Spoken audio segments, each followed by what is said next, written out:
Rounding. Rounding numbers to the nearest 10. Rounding makes a number simpler to use but keeps its value close to what it was. We can round to the nearest 10 using a number line. Here's our number line. What is 6 rounded to the nearest 10? Here's 6. Is it closer to 10 or 0 on the number line? It's this far to 10 and this far to 0. It's closer to 10, so 6 rounds up to 10. Less than 5 rounds down and more than 5 rounds up.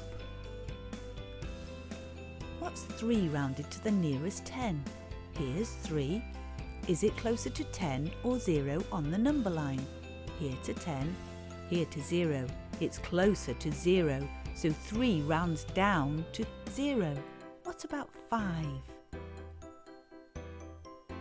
This far to 10, this far to 0. 5 is right in the middle, but 5 always rounds up to 10. You can round larger numbers to the nearest 10. Round 26 to the nearest 10. When we're rounding to the nearest 10, we focus on the units or the ones. Here, 26 is the same as 6 plus 20. Look at the 6. Does it round up or down?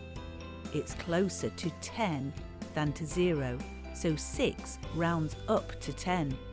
So 26, we'd say, would be 20 plus 10, or 30. It rounds up to the next 10, 30. Round 354 to the nearest 10. We split out the units or ones. 354 is 4 plus 350. Look at the units. 4, does it round up to 10 or down to 0? 4 is closer to 0, so it rounds down to 0. So we'd say 350 rounds down to 350 plus 0, or 350. It rounds down to 350. Remember, when rounding to the nearest 10, focus on the units or the ones.